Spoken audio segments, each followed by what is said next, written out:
If we're playing, I get the Packers. You can't. I'm the Green Bay guy. Doesn't matter. I call dibs. You gotta be kidding me, Jesse. You killing me. Wherever it stops. Oh my God. Stop. Oh! You ready to lose? Who is that? You have no idea who that is. You shouldn't even be the Packers. Jesse, you don't have Greg Jennings. You realize that, right? Yeah, I mean, it would be great if I did, but... It would be. But then I wouldn't throw to him, not once. He's just taking shots at me right now, man. Realistically, you should beat me. If you don't beat me, that's embarrassing. That's embarrassing if you don't win this. Oh! Damn. Whoa. I opened my mouth way too early. This is a game for you. This is my life. God, oh my God. Oh. Oh my God. Jesse. This is too easy. This is too easy. Give me that. Oh. Give me that. No. Give me that. What is he doing? Oh. What are you doing? Look, I'm going to be honest. This really hurts that I'm doing this because it's against the Packers and this is very disrespectful. You got to force pressure. What does that mean? I don't know. What do you think here, Jesse? You think you got any offense? I think I got it on this one. But you haven't completed a pass or anything yet, right? Nope. Oh! Whoop! Whoa, Spin the whoop!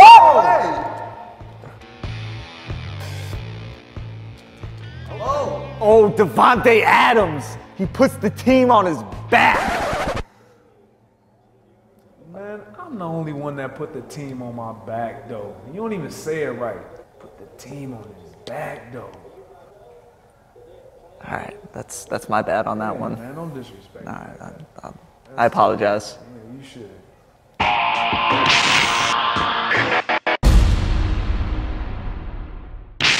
What's up, guys? Jeff Cavalier, ATHLEAN-X.com. Today's special guest next to me, Greg Jennings, NFL football player, two-time Pro Bowler, Super Bowl champ, Green Bay Packers. Yeah. That's right, man. So today, I want to talk about, a lot of times people say, hey, Jeff, show us what you do with your athletes. Can I see a workout that you might do with an athlete? And we do a lot of different things that don't necessarily always make their way onto YouTube, but I thought today's a great opportunity, and it's also going to underscore another point. We're doing a dynamic lower body workout today, meaning training for power, training for explosiveness. Greg retired from the NFL. Why is he still doing things to work on explosiveness, speed, power? I don't know. We know why, because I say all the time, if you want to look like an athlete, you got to train like an athlete. Guys, there's no reason why, even if you're not being paid to be a professional athlete, you might be sitting there right now saying, I've never been a pro athlete and I don't want to be one.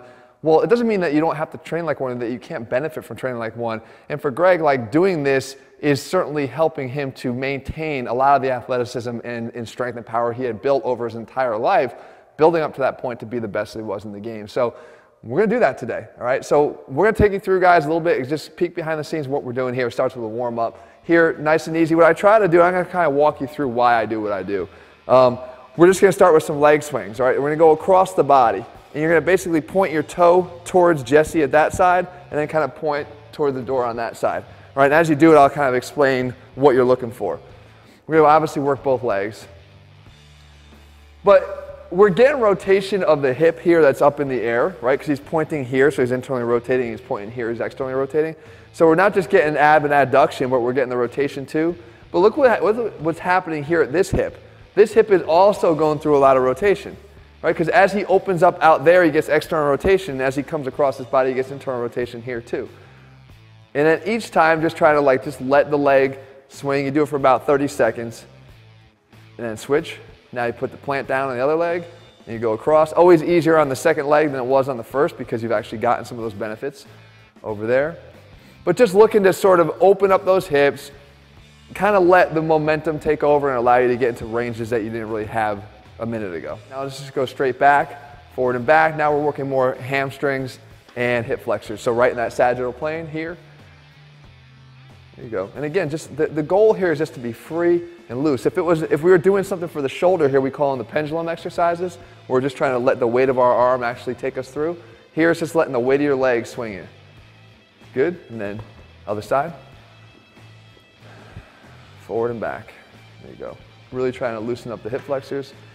Try to minimize, try not to turn too much in this direction. There you go. So don't open up with the hip, because if you do, you'll get less hip flexor, and you start to get kind of cheated. So you leave it there so you get the hip flexor being stretched out in the front. Next thing we do is just, we want to start, we're going to be squatting here, box squatting. So what we want to do is just sort of open up the hips a little bit more as it would relate to a squat. Stay right about next to the band. Squat down, open the hips up this way, try to keep them open. Keep your head here, slide under, and then to the other side. All right, down, step through and down here. Try to keep it open, slide under, and come through. So now we're gonna work on a little bit of the hip flexion with some depth. So under, there you go, slide and come up, good. Down, open, slide. One of the things that kills me is how long people take to warm up. Like, I think there's definitely an overdoing of warm-ups these days that's taking away from some of the benefits of the actual workout. When that warm-up starts to become its own workout, you got problems. So now the first thing that we do is the box squat. And we're doing it, again, this is a dynamic effort day. So what we're looking for is explosivity. I'm not trying to max you out. I'm not trying to weight you too heavily so that you can't get speed in your lift. To me, the most important thing is speed. So you want to get underneath here. Come on, you can work your way in, I'll explain it. And we're going to get into this position where we set up a box that's low enough to allow you to get to parallel and break parallel. The bands here are going to provide that additional resistance at the top. So you come down to the box, pause briefly, and then explode up, boom, just like that. We go for 3 high-quality repetitions here. Down, each one focused on speed, just like that. Down, nice, nice, keep the head up, boom, and then rack it.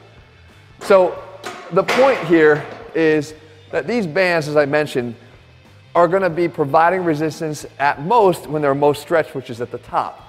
You're strongest at the top of this movement. So they're kind of working with the strength curve of the exercise. You're weakest at the bottom, you're strongest at the top. These are going to actually parallel that strength curve. But more importantly, they're kind of, I like the fact that they give you this external feedback that you're trying to explode up against. Right? You know that they're kind of loose down here, you got to explode up against that resistance and you can feel it. So this is, the weight that we choose here is basically about a combined weight of around 60% of your max. So we're talking about, let's say around a 300-pound squat, 185 pounds would be about, 180 pounds would be about where we want to be. This is 135 pounds here of weight with an extra resistance of about 50 pounds from the bands. All right, so we have this system weight here of about 180, but remember, it's only that at the very top, not at the bottom. Switch that if I wanted to go lighter weight.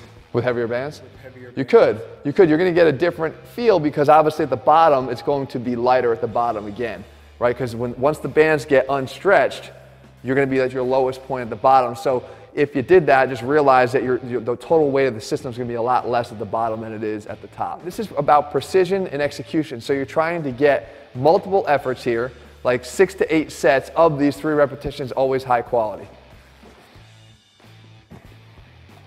So you're set up just as you normally would. You can see the depth there is great. Explodes up. Boom. Reset. And power up. There you go. Good. You feel it. Yeah. We don't necessarily train with real speed if we're not intentionally seeking it out.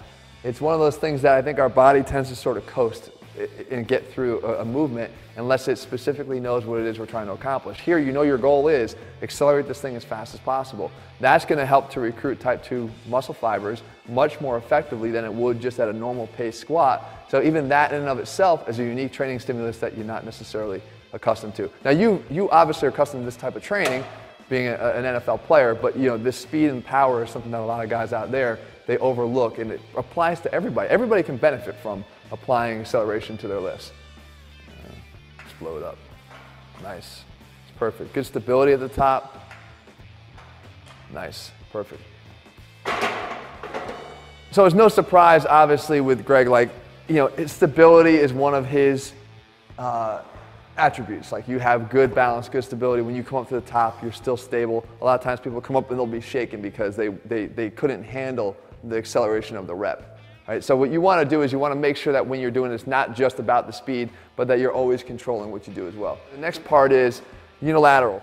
I think is critical to everybody. I talk about it all the time, the benefits of unilateral leg training and how they need to be worked into a complete lower body training program. People will oftentimes do a front foot elevated dumbbell Bulgarian split squat. So we grab some dumbbells here, and then they put their front foot up in this way here, and then what they're saying is that, oh, I can get down deeper in this because my knee is not hitting the floor here, so I'm going deeper. But the problem is, in this particular setup, where am I going from here? If I go up and I stay over the front leg, which is where you should stay to work this front leg, look at how much range of motion I got. Like, I'm stopping just a little bit above 90 degrees. I'm down, so I'm pretty deep, but then I'm getting only here.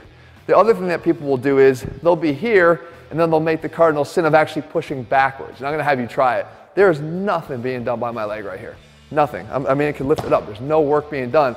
So when they do this, and then they come back, once I push back off of that front toe, from here on out, there's no work being done by that front knee at all. So straight down. You feel a much bigger stretch on that hip flexor, but if you stayed over there, that's all you got, right? You're done out of range of motion if you stay over this leg. It's doing all the work, but there's not a lot of range on that. So now what people do is they kind of push that way. It's gone, right? Yeah. Gone. You can get the best of both worlds. You don't have to compromise on one or the other. And the way you do it is you just put the box out in front of you, step up on here, come back here. Now, you obviously need good balance. A lot of people, when they just do this exercise at all, they kind of wobble and teeter a lot, so they would kind of feel like they're losing their balance.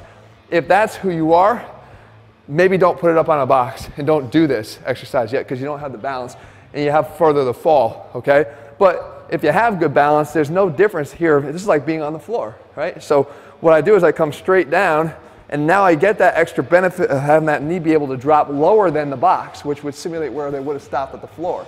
So I have that extra range of motion, and then accelerate up. Now I'm able to stay over this leg, make this leg do the work, and not have to compromise on that depth or not have to compromise on the range of motion like we were having to do before. So I'm down, I get that stretch, and then boom, explode out of there. Down, kind of load that stretch, and then explode out. Good. Straight down, get that stretch. You can see that knee is lower than it would be. Come straight up. Now you feel you're over that leg, but it's doing all the work. Yeah, just like that. It's perfect. And you feel stable here? Mm-hmm. Yeah. More in that hypertrophy range, not necessarily in the low 2 or 3 explosive reps, but here we're looking to kind of get like in the 8 to 10 range. We were talking about high school football before and how we were judged on what we were able to lift and where we stood on the depth chart. Good. Nice. Woo! So you can put those right here. So isn't that true? Like back in the day, it is. You show up, you know, as a junior, and if you increased your bench by 40 pounds and your squat by 40 or 60 pounds, like the coaches are, oh, he's been working hard. You kind of work your way right up the depth chart, you know? So at the NFL level, that doesn't really apply so much. No, unfortunately. How you perform on the field is really what matters the most. How you position your body in space is going to have a distinct determination on what muscles are working. So the same movement pattern can be changed in a slight way to make a whole other set of muscles take over for what we're doing. So if we did that the way we're just doing it upright, we're loading the quads primarily, the front side anterior chain muscles. If I got in this setting now away from the box and I get down here like this, and instead of being nice and upright, if all I did was just angle my body like that, all right? From here to here. And we're not lifting with the low back. This is not a low back strain. I'm just in this position here. Now when I come down to the ground, I'm right here, basically like a sprinter getting ready to take off. By being in this position like that, I've now loaded my glutes. I've shifted most of the load from the quads to the backside to the glutes. So I'm here, now I just come straight up from there, okay?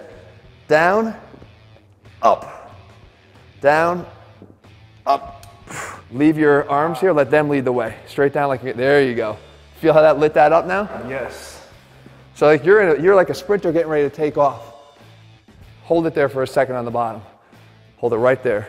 Hold it, now explode. So we just taken that load from the quads and put it around to the backside. And that's what a lot of people don't have. They don't have the glutes at attention, wanting to contribute in that bottom position. A lot of times it's the quads that want to kick in and do all the work The glutes are literally designed to help you get out of the bottom of this position, to get out of the bottom of a squat, to perform from the bottom if you're an offensive lineman or defensive lineman, down from a stance, to get out explosively. Use them, train them. What's that? Look at this. See? It is real. It is real. It's real. So the reason why that works the way it is like if I were just gonna react to what I do to you, right? If I were to push you that way, right? And if I were to push you this way, you know, certain things happen like that at a moment's notice. And what's happening is when I pushed you this way, you kind of went like that. And the reason why that's happening is you're falling backwards. You're going in that direction. Your body knows it's got to try to do anything it can to almost grab your shirt and pull you this way. And what it does is the toes came up because those anterior tibs are trying to fire on this side of your body. Your quads tighten, your abs tighten, that's why you kind of folded forward. All the muscles here are trying to do this, contract and pull you this way. When I went this way and I pushed you, you went up on your toes because your calves, backside muscles here are trying to contract. Your low back, your arms kind of went back this direction to try to get your back involved. All those muscles are trying to do that sort of braking effect of pulling you like this, even your glutes contract. If we know that's the case, we can craft that into the exercises we do by changing your posture ahead of time. Getting you to lean forward is going to load those glutes the way that they do, so that they know that, like, we know we can get them to fire. No one thinks like that when they're training, but you. Well, this is why you do what you do. I do think that I've said it a lot of times. Like people are like, well, be less of a PT and more of a strength coach, or more of a strength coach or less of a PT, whatever it is. Like, that's not really, I think, the way your brain should think. I think you should, if you're both, you should think both ways. And I think when you can think both ways, that's when you get the best of both worlds and you can blend them together. And I think that's where the best results lie anyway. You know, instead of being so dogmatic about one thing. We can jump straight up here.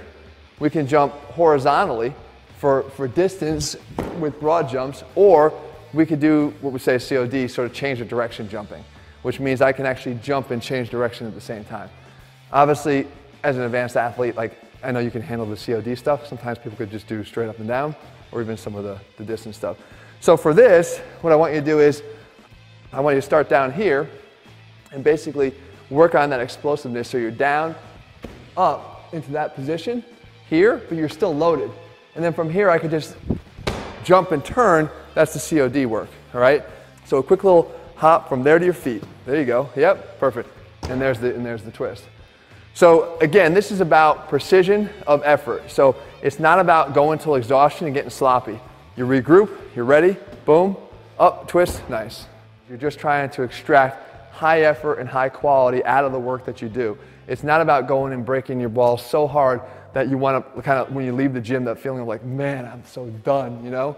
This shouldn't give you that feeling if you've done this right. That's cool, because a lot of times, like, naturally when you train, you can't find it. And what I mean by find it is you can't correlate that body part that you need to feel or fire mentally, because you're so overworked with the weight. Right.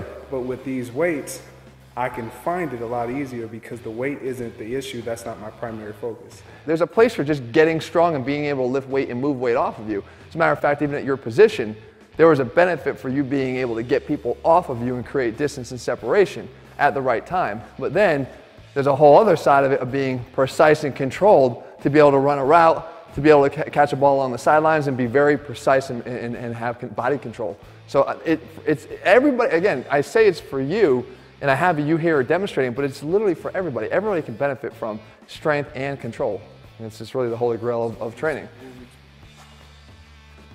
Good. So what we do here is we would take it the same way we kind of treated our box squat. You go higher on the sets, 6, 7, 8 sets. You're going lower on the repetitions here. You just want to make sure that every single rep you do is quality and built for performance. If face pulls are my absolute must for any upper body work, then a pull through is sort of the equivalent for the lower body. And the reasons why are because I don't think you could ever train your glutes enough. The glutes are one of those muscles that get ignored, or even when they get trained, they get overshadowed because so many other muscles want to do the work for them. A lot of times the hamstrings try to do the work of the glutes, which leads to hamstring injuries. So what we do is we set up something here for the pull through. And the pull through, I have 2 ropes that I use here. So now the problem with this is I recommend 2 ropes for face pulls. So if someone at the gym is doing the same thing that you're doing here, you guys are gonna be fighting for ropes because I don't know how many they have. But you grab your 2 ropes here, you step away, all the way out here, all right? Now, this is obviously pulling my hands. Like if I were to let go here, it's just gonna pull my hands all the way back through as far as they can go, right? So of course you don't wanna be in this posture here. You wanna set up in an athletic posture so you get your low back in less of a rounded position. And you let your hands, though, sink back beneath you here. Head is up in this position. It's very an athletic position here. Then all I do to bring my hands back, I don't pull through. All I do is I just squeeze right from the glutes, like that. And then when I go back, I just let the rope take me back where it's gonna go. And what it does is it's naturally causing, look at my hips, a hip hinge, right? Just natural hinge. I'm not having to force that or work on that. Down and then up, squeeze. The angle of my body will actually stay the same. I'm not doing this and then coming up and trying to thrust it forward. I'm just coming from this angle that I established, and I'm coming straight up like that. Down, straight up. But all the work is done by the glutes. And since you got stronger legs than me, we're going heavy on that.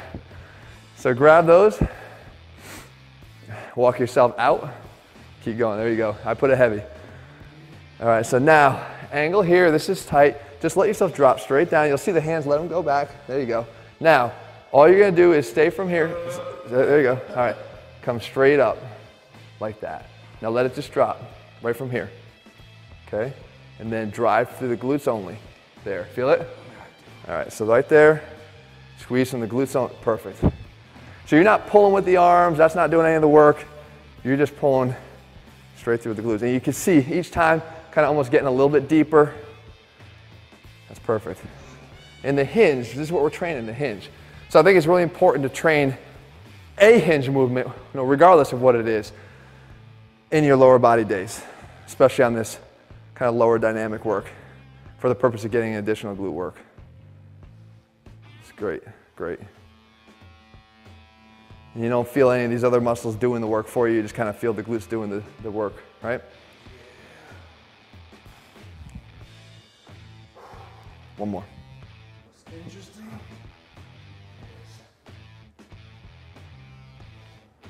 I've never done this before. Yeah? And it's almost like similar to a kettlebell swing, but it's more stress and emphasis holding on that glute. Right. At the bottom of it. Yeah. Because you can't pause a kettlebell. Right, exactly.